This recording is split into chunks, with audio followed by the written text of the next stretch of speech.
야고보서 1장 1절입니다. 집에 계신 분들 다 찾으셨나요? 야고보서 1장 1절부터 18절까지 교독하도록 하겠습니다. 하나님과 주 예수 그리스도의 종 야고보는 흩어져 있는 12지파에게 문안하노라.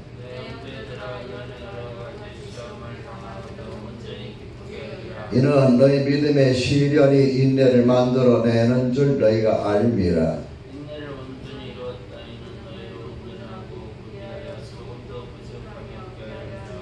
이 소리가 잘 안 들립니다. 집에 계시는 분들도 크게 읽읍시다.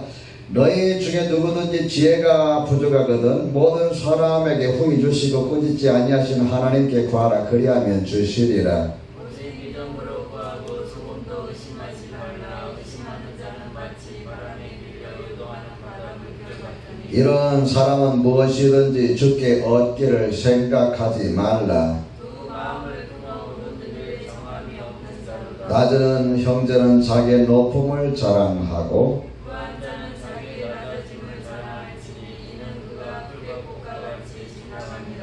해가 돋고 뜨거운 바람이 불어 풀을 말리면 꽃이 떨어져 그 모양의 아름다움이 없어지나니 구한 자도 그 행하는 일에 이와 같이 쇠잔하리라. 시험을 참는 자는 복이 있나니 이는 시험을 견디어낸 자가 주께서 자기를 사랑하는 자에게 약속하신 생명의 열매를 얻기 때문이라. 사람이 시험을 받을 때에 내가 하나님께 시험을 받는다 하지 말지니 하나님은 악에게 시험을 받지도 아니하시고 질 아무도 시험하지 아니하시느니라.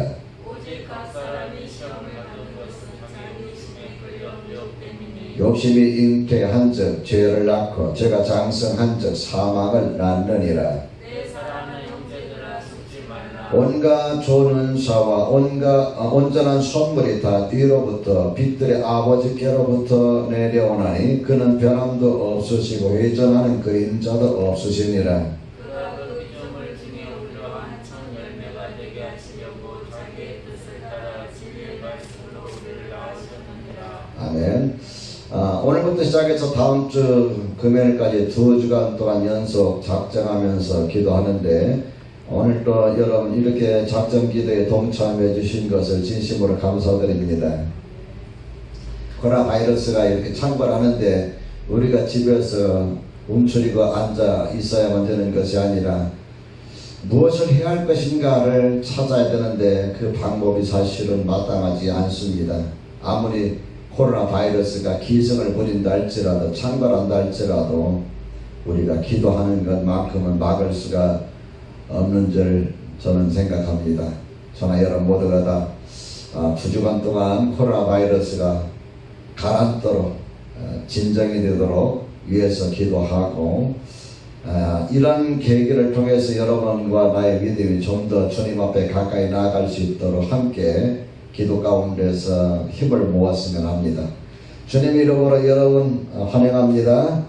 우리 인사 좀 나누시고요. 새벽이지만 서로 인사 좀 나눕시다. 까똑까똑 해야 또 주무시는 분들이 왜 까똑인가 하고 다시 잠에서 깰 수가 있으니까 까똑까똑. 반갑습니다. 이번에는 여러분과 함께 야고보서 1장에서 마지막 장까지 살피면서 함께 은혜를 나누려고 합니다. 야고보는 누구냐? 야고보서를 기록한 야고보는 누구냐 하면은 예수님의 친동생입니다. 예수님의 친동생. 그러니까 요셉과 마리아의 사이에서 난 동생이죠. 예수님은 동정녀 마리아의 몸에서 난 성령으로 잉태해서 난 아들이라 하면은 이 야고보는 마리아와 요셉 사이에서 난 그런 동생입니다.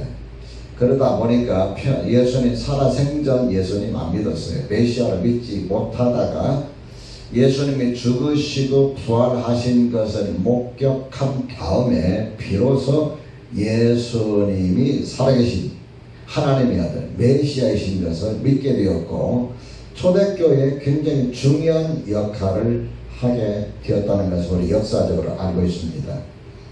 이러가 보면은 이 사람이 예수 안 믿는다, 이 사람은 기독교에 대해서 적대적이다 라고 생각할지라도 끝까지 포기하지 않는다면 하나님께서 언젠가는 그 사람을 구원에 이르게 할 것이고, 구원에 이른 그 사람이 하나님 앞에 일꾼으로 쓰인다는 것도 역시 기억하시고, 여러분과 제가 지금 당장에 기도가 전도가 되지 않고 그 사람의 마음이 조금도 움직임이 없다 할지라도 붙들고서 기도하시는 그런 인내가 필요한 것을 기억합시다. 이 야고보서를 전체적으로 놓고 볼 때에 주제를 선정한다면 이렇게 말하고 싶습니다. 믿는 자답게 살아라. 그리고 이번 한 주는 믿는 자답게 사는, 다시 한번 내가 믿는 자답게 살아가고 있는 그런 우리 신앙인지 한번 돌이켜 봤으면 합니다. 야고보서는 우리의 믿음에 대한 이야기보다도요, 믿는 자의 행동에 대한 이야기입니다. 어떤 분이 설교를 했는데 야고보서 2장을 설교하면서 굉장히 많이 혼란이 온 거예요. 왜냐하면 믿음으로만이 아니라 행함으로 구원받는다 하니까 이해가 잘 안 돼가지고 나중에 이 문제를 갖다가 노예 고소 고발까지 했어요. 우리 목사는 이단이다, 설교를 잘못 들은 거예요. 이 야고보서는 믿음을 기반으로 해서 그게 세워지는 행위에 관한 것들을 말씀하고 있는 겁니다. 이해가 되시죠? 그래서 행동, 믿는 자답게 살아라 하는 것이 야고보서 1장에서 마지막까지의 주제다. 저는 여러분을 그렇게 말씀드리고 싶습니다. 오늘은 1절에서 18절까지, 그러면 믿는 자가 이 땅에서 살아가는 동안 시험을 당할 때에 어떻게 해야 하는가 하는 문제를 다루고 있습니다. 믿는 자가 시험을 당할 때 어떻게 해야 되는가? 우리가 이 땅 살아가면서 시험이 없으면 참 좋죠. 그런데 예수님께서 우리에게 주기도문을 가르쳐 주실 때 시험을 얻게 해달라고 기도하라고 안 했죠. 시험에 들게 하지 마시옵고, 시험에 들게 하지 말라는 것은 시험이 있다는 말이에요. 그 시험은 누구에게나 다 찾아온다는 말이에요. 우리가 겉으로 볼 때 야, 저 사람 참 행복하다, 저 사람 참 부럽다, 저 사람 근심 걱정도 없다, 얼마나 좋을까라고 생각하는데, 그 사람과 만나서 이야기하다 보면은 100% 그렇다고 말할 수 없지만 한 가지 이상은 전부 다 마음속에 근심 걱정이 있어요. 시험거리가 있어요. 그러니까 남 부러워하지 말고 여러분이 살아가는 삶 속에 스스로를 기뻐하며 즐거워하며 감사하며 살아가시길 우리 주님의 이름으로 축원합니다. 믿는 자는 시험을 당할 때 어떻게 해야 되는가 하는 것을 1절에서부터 쭉 18절까지 보여주고 있는데, 세 가지를 여러분이 말씀드리고 싶습니다. 첫째로, 얼굴을 활짝 펴라. 시험 당할 때 대개 보면 그 얼굴들이 우거지상이에요. 교회 올 때도 보면 인상 찡그리고, 인상 찡그린다고 해서 누가 알아줍니까? 예? 집안에서 인상 쓰고 있고 성질 내고 신경질 내고 이래. 여러분, 이것이 여러분 시험 당할 때 그 시험을 이길 수 있는 방법이 아니에요. 그런데 나도 모르게 인간의 본능의 습관에 따라서 얼굴을 찡그리고 그냥 신경질 내고 짜증내고 그러거든요. 그럼 이게 증폭이 돼가지고 다른 사람도 스트레스 받아요. 같이 짜증을 내요. 또 짜증을 내요. 그래, 이 짜증이 증폭이 되고 되니까 시험을 가볍게 해주는 것이 아니라 시험을 더 무겁게 만들어주는 거예요. 자, 2절 말씀 같이 한번 찾아봅시다. 2절. 자, 2절. 찾으셨습니까? 찾으셨으면 함께 읽습니다. 시작. 네, 형제들아, 너희가 여러 가지 시험을 당하거든 온전히 뭐하라? 온전히 뭐하라? 기쁘게 여기라. 온전히 기쁘게 여기라. 여러분 하루 살아갈 때 시험이 있거나 없거나 온전히 기뻐하는 하루가 되시기를 주의 이름으로 축원합니다. 그 기쁘게 여기라는 말씀 속에서 기쁘게 여기는 방법이 무엇이냐 하면은 얼굴을 활짝 펴라. 제가 우거지를 좀 잘 안 좋아합니다. 예전에는 여러분 얼굴을 찡그리고 있으면 우거지상이라고 그러죠. 활짝 펴면 피자라고 하죠. 피자를 좋아하는 이유가 뭐냐면 피자처럼 얼굴 쫙 펴지기 때문에 우거지상 하지 마시고 오늘 하루 살아갈 때 어떻게 살아가라? 얼굴을 활짝 펴라. 근데 우리가 얼굴을 활짝 펴지 못하는 이유가 뭐냐면은 시험의 과정이 힘들기 때문에요. 시험의 과정. 시험이 여러분 힘들지 않으면 시험이 아니에요. 힘드니까 시험이에요. 시험의 과정을 여러분 바라보지 말고 시험으로 말미암아서 다음에 찾아올 결과를 바라봐야 얼굴을 펼 수가 있는 거예요. 제가 예전에 어느 세미나에서 들었던 이야기인데 자기 교회 목사님을 이렇게 소개해 주는데 이 교회 목사님은 건강이 그리 좋지 않다고 합니다. 어떤 분은 목회자가 좀 몸이 건강하잖아요. 목사님이 왜 아파? 목사님은 사람이 아닌가요? 목사는 천사인가요? 목사님이 기도한다면서 목사님 기도하니까 아프지요? 왜? 새벽마다 무릎 기도하니까 관절이 아프죠. 새벽마다 여러분 모든 문제를 끌어안고 가슴에 끌어안고 기도하니까 여러분 신경성 위험 신경성이 있어요. 그리고 여러분 여러분 말씀을 일주일에 한 번 전하든 10번 전하든 전할 때마다 말씀 여러분 성경이 또 1000권 만권이 있어서 한 번씩 독파해 나가는 것이 아니라 66권이잖아요. 그 말씀 듣고 또 듣고 또 듣는데 지난주에 했던 설교 원리를 가지고 또 할 수는 없잖아요. 그러니까 또 준비하는 거 아닙니까? 그러니까 많이 신경을 써요. 그러다 보니까 때로는 몸이 약할 수도 있어요. 저는 다행히 여러분이 기도해 주시고 여러분이 저한테 먹을 거 좋은 걸 이렇게 제공해 주셔서 제가 힘이 있습니다. 고맙습니다. 자, 제가 오늘부터 작전 기도한다고 해서 또 어제 어느 분이 맛있는 거 잡수시라고 뭐 보낸다고 해가지고 얼마나 감사하지. 하나님 제 건강을 챙겨주셔서 너무 감사합니다. 이렇게 감사하면서 하룻밤을 잘 자니까 기분이 너무 좋습니다. 어쨌든 간에 그 교회 목사님이 몸이 너무 안 좋으셨어요. 그런데 이 목사님을 섬기던 분이 목사님에게 감동을 입는 것이 뭐냐면은 목사님이 아플 때마다 목사님 어떻게 하시죠? 어떻게 하죠? 이렇게 염려할 거 아닙니까? 그래 이 목사님 하시는 말씀이 명언이에요. 아무개 집사님, 내가 이 아프고 나면은 하나님께서 다음에 주실 축복이 뭔가 기대가 됩니다.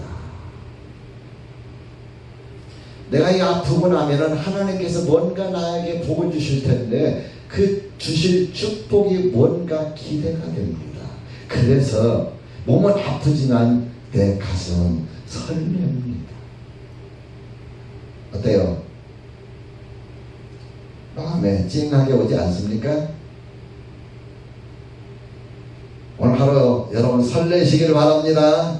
이 사람이 설렘으로 산다는 것이 얼마나 행복한지 몰라요.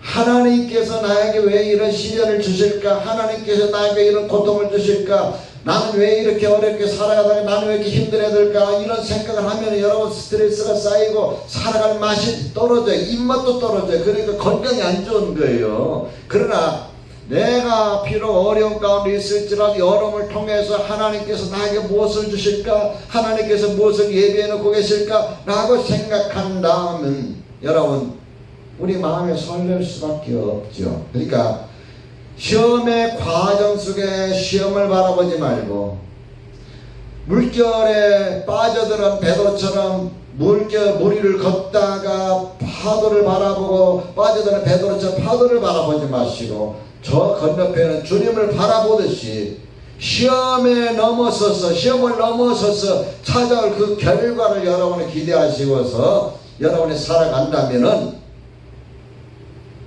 가슴이 설렐 수밖에 없죠. 좀 있으면 말씀드리겠습니다만 우리에게 주어지는 축복이 어떤 거예요? 마지막 축복이 뭐냐? 하나님 앞에 생명의 면류관이라고 했어요. 이 땅에서 내가 시련을 겪고 나서 하나님 주시는 것이 어떤 것이 있느냐 하면은 3절과 4절에 보면은 이는 너희 믿음의 시련이 인내를 만들어내는 줄 너희가 알미라. 인내를 온전히 이루라. 이는 너희로 하여금 온전하고 구비하여 조금도 그 다음에 가져가 봅시다. 조금도 부족함이 없게 하려 함이라. 조금도 부족함이 없게 하리라. 인격의 완성이 시험을 통해서 하나님이 요구하시는 가장 중요한 것은 내가 어떤 삶을 사느냐, 어떤 물질을 가지고 있느냐, 어떤 것을 누리느냐가 아니라 나 자신입니다. 하나님이 원하시는 건 나 자신이에요. 나 자신에 집중하고 계셔요. 우리는 이 땅 살면서 필요한 것에 관심을 가지고 의식에 관심을 가지지만 하나님께서는 내가 사는 의식에 관심을 가지는 것이 아니라 의식주를 통해서 나 자신을 만들어 가십니다. 다듬어 가십니다. 그래서 여러분과 나를 하나님께서 온전한 사람으로 이렇게 다듬어 가세요. 얼마나 여러분 하나님의 뜻이 깊습니까? 그리고 나중에 하나님 앞에 설 때 그 사람은 생명의 면류관을 얻게 되는 걸 여러분 기억하시기 바랍니다. 두 번째 여러분이 들고 싶은 메시지는 호들갑 떨지 말라. 제가 쉽게 표현하는 겁니다. 시험이 올 때 어떻게 하지 말라? 호들갑 떨지 말라. 5절 말씀 읽어봅시다. 5절. 자, 준비하시고 시작. 너희 중에 누구든지 지혜가 부족하거든 모든 사람에게 후히 주시고 꾸짖지 아니하시는 하나님께 구하라. 그리하면 주시리라. 이 말씀을 제가 읽다가 언뜻 생각난 것이 바로 시험이 올 때 호들갑 떨어서는 안 되겠구나. 여러분 호들갑 떠다 보니까 마음이 막 흔들리기 시작하고 흔들리다 보니까 어쩌지 왜 나는 이렇게 힘들지, 나는 인생을 왜 이렇게 힘들게 살지, 다른 사람은 그렇지 않을 것 같은데 다른 사람 행복한데 나는 왜 불행하지, 막 이런 생각을 하게 돼요. 호들갑 떨지 마시고 정신을 바짝 차려야 됩니다. 시험이 올 때 되게 당황하거나 낙심하게 돼요. 불안하고 또 마음에 염려가 있습니다. 마음의 평정심을 잃게 돼요. 평정심을 잃다 보니까 여러분 분별력을 상실하게 돼요. 그래서 내가 정말 이렇게 행동해야 되나 저렇게 행동해 버리는 거예요. 옳고 그름이 내가 호들갑 떨고 내 마음의 평정심을 잃어버릴 때에 그걸 분별할 수가 없는 거예요. 뭘 어떻게 해야 분별할 수가 없어요. 그 찬송가 가사 가운데 나는 갈 길 모르니 주여 인도하소서 이런 찬송이 있어요. 갈 길을 몰라. 어린아이 같아서 때로는 그럴 수 있어요. 여러분 아무리 목회자를 할지라도 여러분 목회자는 호들갑 안 떱니까? 저도 막 어떤 때 당황할 때가 있다 이 말이에요. 왜 이런 시험이 올까? 아무리 열심히 노력하고 아무리 열심히 기도하고 아무리 열심히 설계해도 교회가 부흥이 안 돼요. 당황해요. 낙심하게 될 수밖에 없어요. 내가 목회를 잘못하는 걸까? 내가 왜 이렇게 못하는 걸까? 여러분도 마찬가지. 사업을 하는데 사업이 안 돼요. 자꾸 죽을 쓰는 것만 갖고 이 죽도 뭐 제대로 죽을 쓰면 맛있는데 제대로 또 죽도 아니 죽도 밥도 아닌 것이 돼버려요. 너무 힘들어요. 어떻게 할까요 여러분? 그러다 그만둘 수도 없잖아요. 그러니까 우리가 중요한 것은 시험이 올 때, 힘들 때, 어려울 때, 안 될 때, 그럴 때는 호들갑을 떨지 말아요. 지혜를 구하라 그랬어. 저는 지금도 기억하는 것이 고등학교 2학년 3학년 때 수학선생님이에요. 고대 수학과 나오신 분인데 이분이 참 재밌는 것이 뭐냐면은 수학 공식을 대입해서 문제를 풀다가 본인 스스로 못 풀어요. 근데 이분이 나는 이분 너무 존경스러운 것이 뭐냐면은 그걸 변명을 하잖아요. 수학을 막 칠판에다 막 집치게 가면서 하다 보면 결론이 해답이 안 나오는 거예요. 여러분 열심히 하다 보면 해답이 안 나올 때가 있잖아요. 어때요? 해답이 나옵니까? 안 나올 때가 있잖아요. 어떻게 할까요? 그러면 그 선생님이 딱 한마디 하는 거예요. 원칙으로 다시 돌아가서 풀어보겠습니다. 그래 다시 풀기 시작해요. 문제가 풀려요. 어디서 잘못한 거예요. 어디서 잘못했지 그 찾아보려다가 헷갈려 버리는 거예요. 그래서 처음부터 다시 풀자. 당황하지 않고 호들갑 떠지 않고 평정심이 잃지 않고 처음부터. 그리고 여러분 인생이 일이 안 풀리고 잘 안 될 때는 신앙의 기본으로 돌아가야 됩니다. 기본으로 하나님 앞에 신앙의 기본으로 들어가. 내가 예수 그리스도 나의 주님으로 모셔드렸는지 거기부터 시작해서 내가 지금 현재 신앙생활을 하는데 신앙의 기본적인 것 제대로 잘 지켜가고 있는지 기본으로 돌아가면서 자기 스스로를 생각해 봐야 돼요. 그래야 문제가 풀려요. 지혜가 생긴다 그 말이에요. 그래서 살아가는 삶 속에서 뭔가 해결해야 되는데 방법이 없어요. 해결할 방법이 없어. 근데 어떻게 호들갑 떨지 말고 하나님께 지혜를 구하라. 여기 설교 듣는 사람 가운데 지혜도 있습니다. 지혜를 구하세요. 하나님 앞에. 자, 그러면 하나님께서 어떻게 하십니까? 그리하면 뭐라 그랬어요? 5절 그 부분에 그리하면 주시리라 그랬어요. 너희 중에 누구든 지혜가 부족하던 모든 사람의 후히 주시고 꾸짖지 아니하시는 내가 잘못 구했다 하나님 야단치지 않는다 이 말이에요. 지혜가 부족해서 하나님 앞에 구할 때 하나님께서는 꾸짖지 않냐고 후히 주시는 하나님이 그 구하는 것에 응답하신다. 믿으시면 아멘 합시다. 네. 세 번째, 이를 악물고 끝까지 참아내라. 이를 악물고 끝까지 참아내라. 마지막까지 끝까지 참아내는 자가 승리하는 자입니다. 이기는 자라는 것은 마지막까지 살아남는 자예요. 잘 나가다가 중간에 꺾어졌어요. 마지막에 꺾어졌어요. 인생 모든 것이 한꺼번에 다 무너졌어요. 그 사람 우리는 승리하고 성과자라 말하지 않습니다. 마지막까지 처음이 어떻든지 과정이 어떻든지 간에 마지막 끝까지 스탠딩 서 있는 사람이 바로 승리하는 자요. 그 사람이 바로 성공하는 사람이다 이 말입니다. 12절 말씀 볼까요? 12절 자 읽어봅니다. 준비하시고 시작. 시험을 참는 자는 복이 있나니 이는 시련을 견뎌낸 자가 주께서 자기를 사랑하는 자들에게 약속하신 생명의 면류관을 얻을 것이기 때문이라. 자, 어떤 사람이 생명의 면류관을 얻어요? 시험을 참는 자.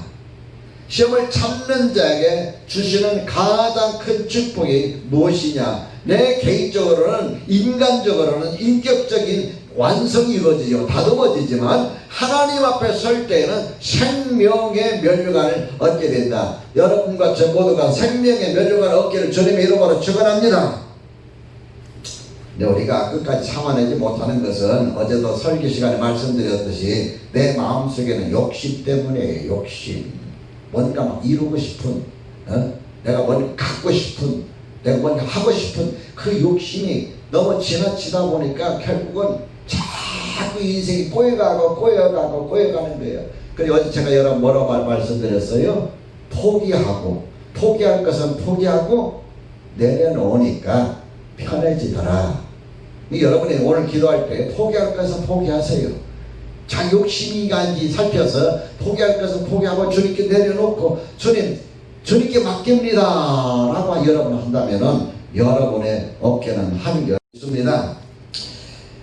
어쨌든 간에 하나님께서는 우리에게 이렇게 복을 주시는데 믿음 가운데 살아갈 때 17절 하나님 어떻게 역사하시는가를 우리가 볼 수가 있습니다. 같이 읽어볼까요? 17절 시작. 온갖 좋은 은사와 온전한 선물이 다 위로부터 빛들로 아버지께로부터 내려오나니 그는 변함도 없으시고 회전하는 그림자도 없으시니라.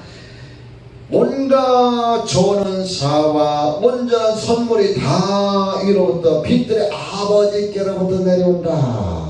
하나님 우리에게 온갖 좋은 것들을 주시기를 원하신다. 믿으시면 아멘 합시다. 집에 계시는 분 확신하면 아멘 합시다. 하나님 우리에게 좋은 것들, 여러분의 삶에 가장 좋은 것. 저는 지금까지 살면서 하나님 원망도 많이 했지만 지금 현재 제가 살아가는 하나님 원망하지 않습니다. 야, 하나님이 그렇게 해서 오늘 나를 이렇게 만드셨구나. 그 자체만을 얼마나 감사한지 모릅니다. 오늘 하루 살아갈 때 여러분 기억하세요? 제가 세 가지 메시지 드렸습니다. 첫째로 어떤 메시지였습니까? 얼굴을 활짝 펴라. 얼굴 활짝 겹시다. 둘째로 호들갑 떨지 말라. 그리고 세 번째, 이를 악물고 끝까지 참아내라. 세 가지 메시지 기억하시고 오늘 하루 힘차게 화이팅 합시다. 기도하겠습니다. 하나님 아버지 감사합니다. 오늘도 주의 은혜 가운데 이 새벽에 주 앞에 나와서 기도합니다. 집에서 또 예배당에서 하나님 앞에 같이 말씀드리며 기도 시간 갖기와 나오니 하나님께서 은혜의 은혜를 더하여 주시옵소서. 살아가는 것이 힘들고 어려울지라도 낙심하지 않냐고 하나님 앞에 붙들려져서 하나님을 의지하여 하나님 주신 지혜로 이 땅을 살아갈 수 있는 승리하는 자, 성공하는 자가 다 되게 하여 주옵소서. 우리 주님 예수 그리스도 이름으로 기도드립니다. 아멘. 찬송가 337장입니다. 337장 내 모든 시험 무거운 짐을 주 앞에 아뢰면 다 같이 부릅니다.